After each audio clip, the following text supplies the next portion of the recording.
कल्पवृक्षाची छायाखाली या कार्यक्रमामध्ये आपल्या सर्वांचं सहर्ष स्वागत. अगदी अलीकडच्याच काळात महाराष्ट्रातील मिरज येथे होऊन गेलेल्या एक महान संत व योगिनी परमपूज्य ओम मालती देवी यांच्या जीवनचरित्राबद्दल आपण जाणून घेत आहोत त्यांच्याच काही साधकांकडून. परमपूज्य ओम आईंनी साधकांना ध्यान मार्गाची शिकवण दिली, ज्ञान दिलं, भक्ती दिली आणि त्याचबरोबर त्यांना प्रेमही दिलं. आईंकडून असंच प्रेम प्राप्त झालेल्या एक साधिका आज आपल्या स्टुडिओमध्ये उपस्थित आहेत. त्यांचं नाव आहे संध्याताई होशिंग. हरिओम संध्याताई. हरिओम. हरिओम. आजचा एपिसोड सुरू करण्यापूर्वी आपण आपल्या पद्धतीप्रमाणे गुरुस्तवन करूयात. गुरु तत्वजे नित्य नांदे सभोवती, असेही तयाचीच मानव्य मूर्ती. विचारानुसंधान बोधी जनाला, नमो योग योगेश्वरी माऊलीला. सद्गुरु ओम मालती आई की जय. तर संध्याताई, मला पहिला प्रश्न तुम्हाला असा विचारायचा आहे, आईंबद्दल तुम्हाला केव्हा आणि कसं कळालं? आईंचं जे पुस्तक आहे कोणा एकाची साधनगाथा, ते माझ्या वाचनात आलं आणि आईंच्याबद्दलची माहिती त्यावेळेस मला प्रथम झाली. आणि ते पुस्तक वाचताना मुळातच असं लक्षात आलं की खूपच अलौकिक आणि अद्भुत असे ते अनुभव आहे. आणि वाचताना असंही वाटलं की बापरे, ये तो अपने बस की बात नाही है. पण ती आईंची माझ्यासाठी पहिली ओळख होती पुस्तकाच्या मार्फत. संध्याताई, तुम्ही आईंपर्यंत कशा पोचल्या? कसं झालं होतं, मुंबईला जाण्यासाठी म्हणून मी रिझर्वेशनसाठी कोल्हापूर स्टेशनवरती उभे होते आणि समोर महाराष्ट्र एक्सप्रेस होती. तर काही ध्यानीमनी नसताना मला अशी इच्छा झाली की आपण या गाडीने मिरजेला जावं. तेव्हा असं माझ्या लक्षात आलं की हे मी ठरवून होत नाही आहे, हे कुठली तरी शक्ती आहे, एखादी दिव्य शक्ती मला ओढून नेते आहे.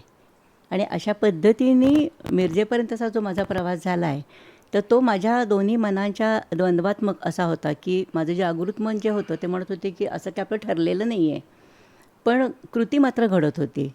आणि अशा रीतीने मी आईंपर्यंत मिरजेला जाऊन पोचले. कोणालाही कल्पना नसता तुम्ही अचानकपणे उठून गाडीत बसताय. हो, आणि मुख्य मला पण ते आश्चर्यकारकच होतं की आपण हे असं का वागतोय, म्हणजे आपल्याकडनं असं काय वागवून घेतलं जातं आहे.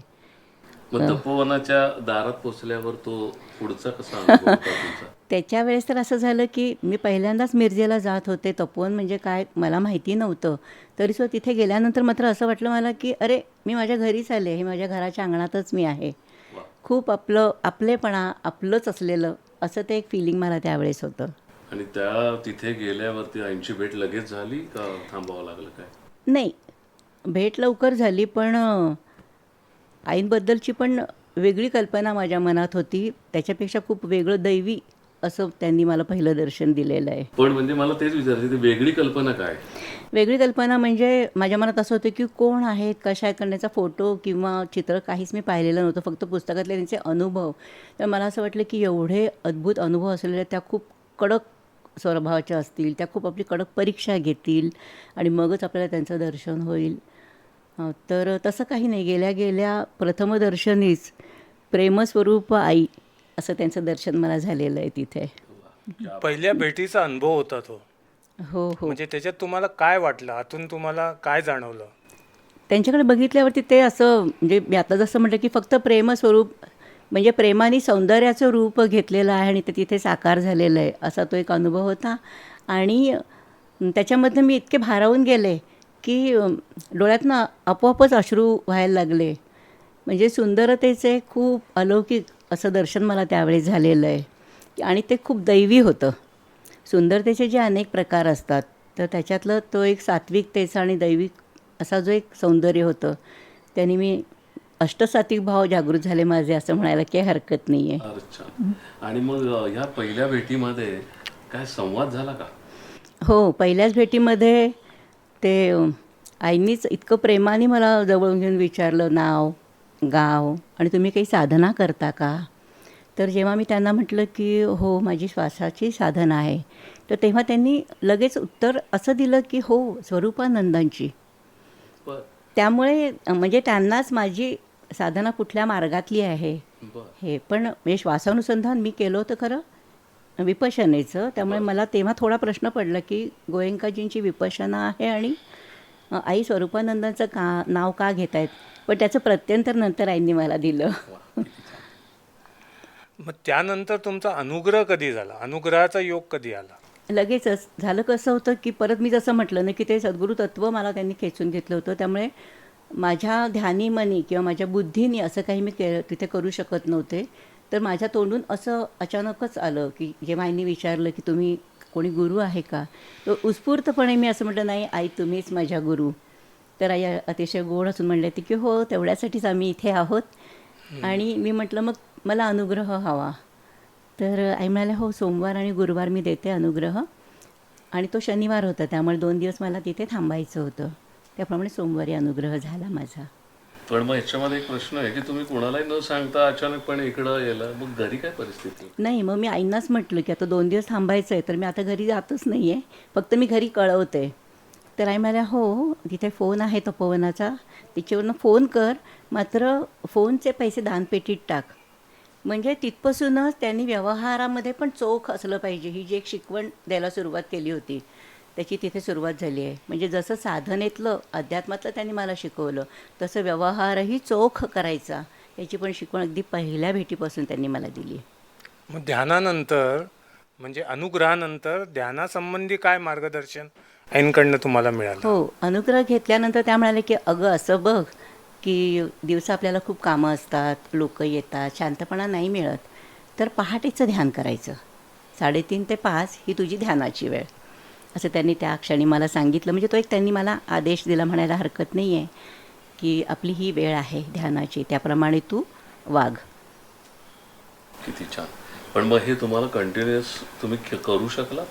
हो, आणि साधारण किती वर्ष? नाही ही पण खरंच आईंची कृपा की सकाळचं पहाटेचं 3:30 ते 5 हे ध्यान 10 वर्ष आईंनी माझ्याकडनं करून घेतलं सलग. मी त्याच्यामध्ये काही अडथळे आले कसे की माझ्या पतींचं ऑपरेशन किंवा माझं स्वतःचं आजारपण किंवा मुलाचं लग्न, म्हणजे ज्या एका संसारी बाईसाठी हे खूप महत्त्वाच्या घटना असतात की ज्यावेळेस ध्यान लागणं हे जरा अवघड असतं किंवा आपण चुकवू शकतो. पण नाही, आईंनी कृपाच अशी केली होती की ते सलग 10 वर्षांमध्ये पहाटेचं ध्यान नाही माझं त्यांनी चुकू दिलं. अगदी खरं आहे. मला दर्शकांना इथे एक सांगावंसं वाटतं की आपल्या आईंनी जी ब्राह्म मुहूर्ताची वेळ दिली होती ती वेळ पाळणं किती गरजेचं असतं, आणि ज्याचा संकल्प जो आहे तो आपण जो संकल्प केला तर त्या संकल्पाच्या पाठीशी आई उभ्या राहतात, हे सगळ्यांचाच एक अनुभव आहे. या ध्यानाचा तुम्हाला काही फायदा म्हणजे शारीरिक स्तरावर काही फायदा झाला का? हो, शारीरिक मानसिक या दोन्ही स्तरांवरती झाला. पित्त प्रकृतीसह माझे हात जरा असे रफ होते तर ते अतिशय मऊ झालेले आहेत. आणि माझा आहार त्या काळामध्ये अगदी कमी झाला होता. ज्याला आपण करतल भिक्षा म्हणतो किंवा आपण एक गोग्रास वाढून देतो, तर तेवढा माझा आहार झाला होता. आणि दिवसभर खूप कामं असतानासुद्धा मला खूप एनर्जेटिक वाटत होतं, तेवढा आहार मला पुरत होता. दुसरं महत्त्वाचं एक असं झालं की त्यावेळेस मला फिशरचा त्रास व्हायचा, पण ध्यानापेक्षा एक वेळच्या प्रयोगामध्ये म्हणा किंवा प्रयत्नामध्ये जसं काही ऑपरेशनच झालं आहे असं होऊन माझा तो त्रास गेला पूर्णपणे. त्यामुळे जे पुस्तकांमधनं आपण वाचलेलं असतं ना की ध्यानाने शारीरिक आणि मानसिक आजार बरे होतात किंवा फायदा होतो, त्याचा मी अनुभव घेतला. फक्त संध्याताईंच्या एक याच्याला विधानाला आणखीन एक मी पुष्टी असं जोडेन की हे जेव्हा सद्गुरूंच्या सानिध्यामध्ये घडतं किंवा सद्गुरूंच्या कृपा आशीर्वादाने घडतं, तेव्हा तुम्ही सद्गुरूंकडे येण्यापूर्वी तुमचे जे काही आजार असतात ते आजार सद्गुरू दूर करतात. बरोबर ना अगदी संध्याताई? बरोबर. आणि त्याला जोड आहे ती ध्यानाची. मला मागाशी तुम्हाला एक प्रश्न विचारायचा राहिला की अनुग्रह दिल्यावरती तुम्हाला अनुभव काही आले का, की आईने तुमच्या कपाळाला हात लावला असेल? सगळ्यात महत्त्वाचं म्हणजे कसं ना, आईंकडे गेल्यानंतर आधी अश्रुपात सुरू व्हायचं. त्यांच्याकडे नुसतं बघितलं ना तरीसुद्धा कळायचं नाही की का आपल्याला एवढं रडू येतं आहे. पण त्या रडणं दुःखाचं नव्हतं हे मी नक्की सांगू शकते. त्या रडण्यात एक प्रकारचं सुख होतं की खूप छान वाटायचं ते रडणं तसं.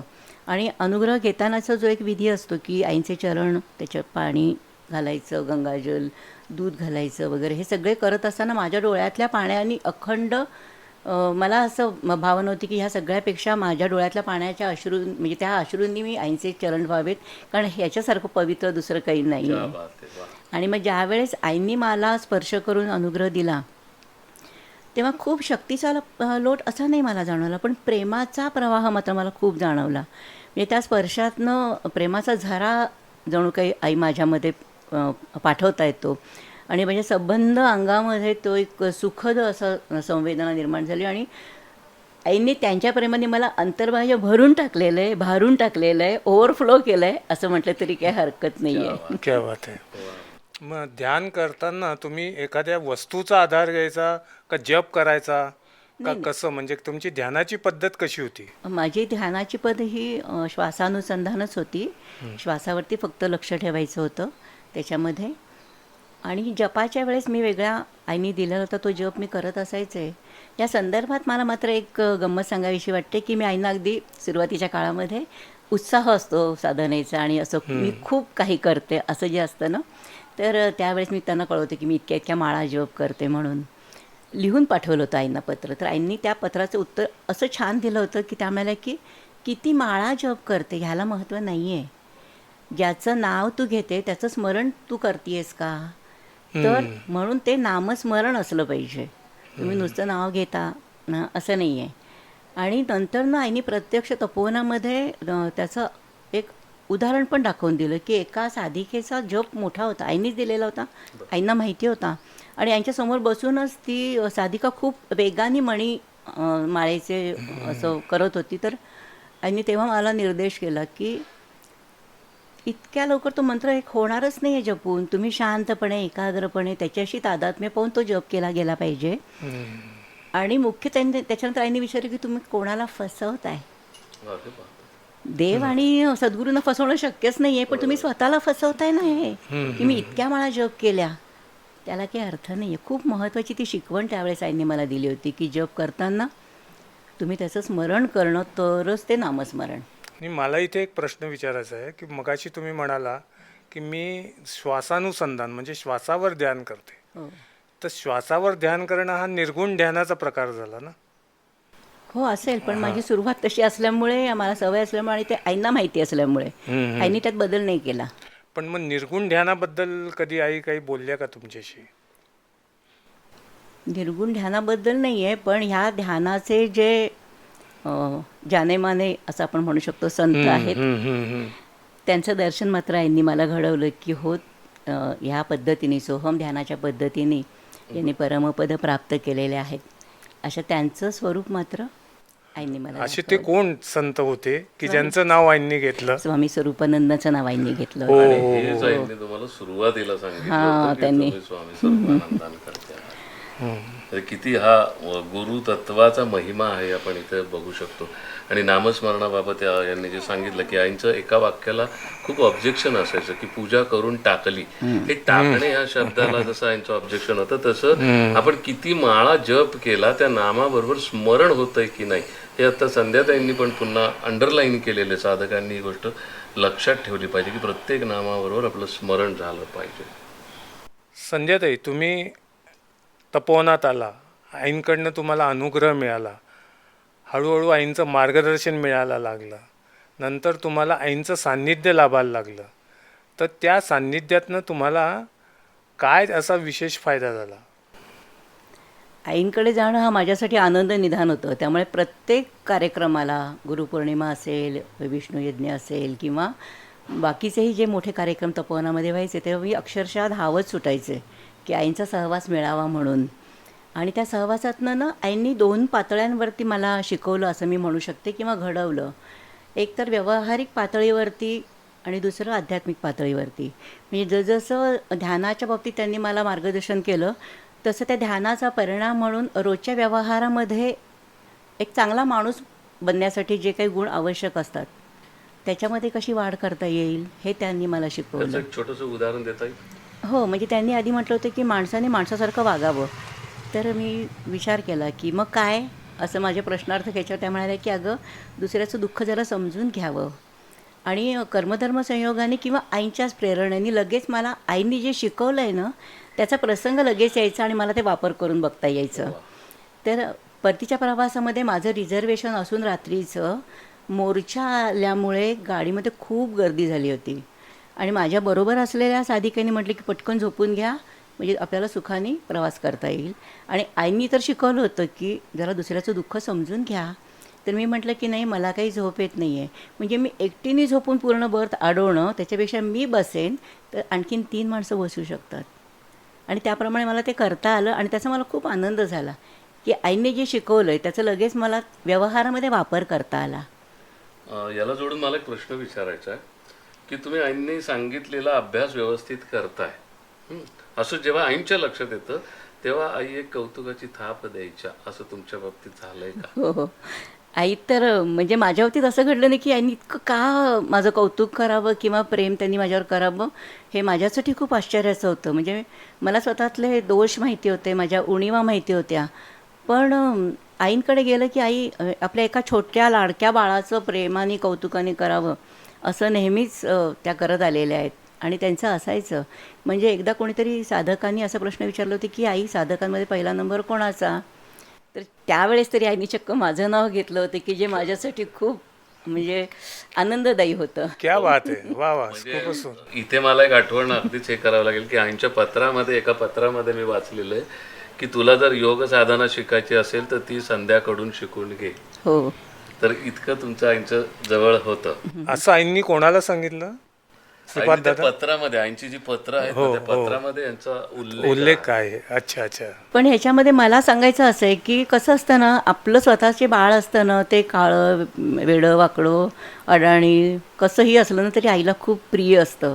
म्हणजे माझ्या बाबतीत मी तरी असं समजते की मी कशीही आहे, जशी काही आहे तशी आईंना प्रिय आहे. म्हणजे त्यांची कृपा आहे, हे त्यांचं प्रेम आहे की त्यांनी मला स्वीकारलं आणि ते माझं कौतुक करतायत. आध्यात्मिक जीवन सुरू झालं, साधना सुरू झाली आणि मग अशा वेळेला गुरु आज्ञेचं पालन तुमच्याकडून कसं घडलं आणि तुमच्या त्याच्याबद्दल तुम्हाला आईंनी कधी काही असे आदेश दिले होते का की असे बदल तुमच्या जीवनात व्हायला पाहिजे, असं कर तसं कर, हो, या हो. संबंधी थोडंसं हो. आम्हाला ऐकायला आवडेल. जे मी आता म्हटलं ना की आईंचं म्हणणं असायचं की तुम्ही जी आध्यात्मिक साधना करताय त्याचं प्रतिबिंब तुमच्या वागण्यात उमटलं पाहिजे. असं नाही की तुम्ही 2 तास ध्यान छान करताय, 1 तासभर जप करताय किंवा पूजा अर्चा करताय आणि वागताना तुम्ही एक चांगला माणूस म्हणून नाही वागत आहे. तर हे मान्य नव्हतं आईंना. आईंचं म्हणणं की तुम्ही आधी एक साध्या माणसाकडून साधकाकडे, साधक हा नेहमी चांगला असला पाहिजे, त्याचा इतरांशी व्यवहार नेहमी चांगला असला पाहिजे आणि तेवढ्यासाठी तुम्ही जागरूक राहिलं पाहिजे की अमुक एका व्यक्तीशी वागताना मी चांगलं वागते आहे की नाही.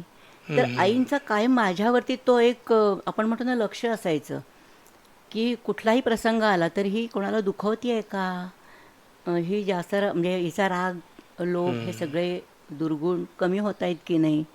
तर आईंचं ते लक्ष असायचं माझ्यावरती.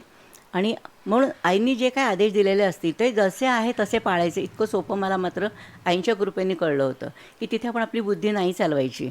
आईंनी सांगितलं आपण करायचं आणि नंतर ना त्याचे एवढे मला फायदे पण झाले आणि माझ्यासाठी ते खूप सोपं झालं. म्हणजे हे असं का तसं का लोक काय म्हणतील ह्या राक्षसापासून खरं आईंनी मला सोडवलं आहे. क्या बात. सुंदर.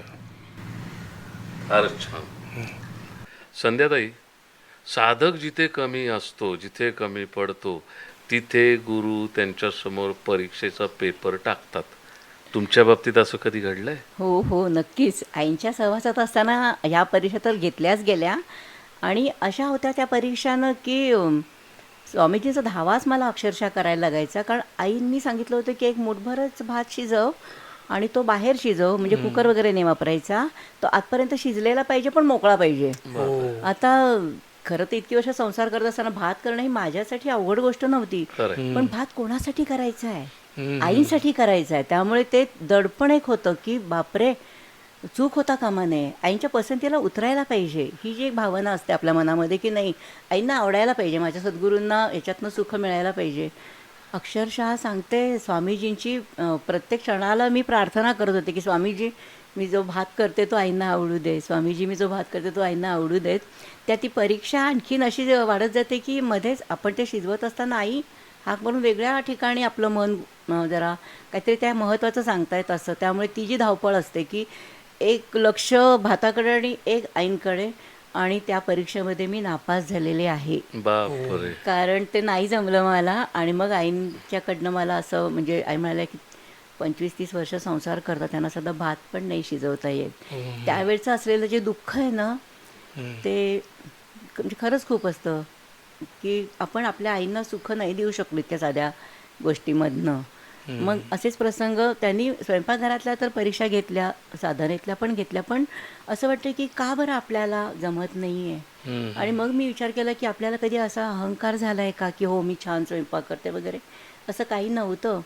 नंतर मी जेव्हा ज्येष्ठ साधकांच्या ह्या बाबतीत बोलले की असं का बरं घडतं, तर ते म्हणाले की तुम्हाला अहंकारच व्हायला पाहिजे असं नाही आहे. आई परफेक्शनकडे पण तुम्हाला नेतात. खरे, अगदी खरे. त्यामुळे ते घटना अशा घडत असतात. पण त्यामुळे प्रार्थनेची ताकद किंवा धावा करायला मी शिकले हे मी नक्की सांगू वा, शकते. क्या बात आहे. म्हणजे आईंच्या कृतीमागे काहीतरी असतं. उदात्त हेतू असायचा. आईच्या प्रत्येक वाक्यामागे, प्रत्येक शब्दामागे, प्रत्येक मी तर म्हणते नुसत्या दृष्टिक्षेपामध्ये सुद्धा खूप गहन अर्थ असतो की जो कळायला आपल्याला म्हणजे मला तरी थोडा थोडा वेळ लागत होता. खरं आहे. प्रेक्षकांना मला इथं सांगायचं आहे की आपण जर पहिला भाग पाहिला असेल तर त्याच्यामध्ये तनुजाताईंनी पण हेच उदाहरण दिलं होतं की मला वाटतं की आईंकडे त्या काळामध्ये महिला साधकांसाठी भात शिजवणं ही फार मोठी परीक्षा असणार आहे आणि त्या परीक्षेमध्ये किती साधिका पास झाल्या असतील त्या आईंना माहिती किंवा त्या साधिकांना माहिती. पण ही चर्चा आपली अशीच सुरू ठेवणार आहोत आणि तुर्तास आपण थांबत आहोत. भेटूयात पुढच्या भागात. हरिओम. हरिओम. हरिओम.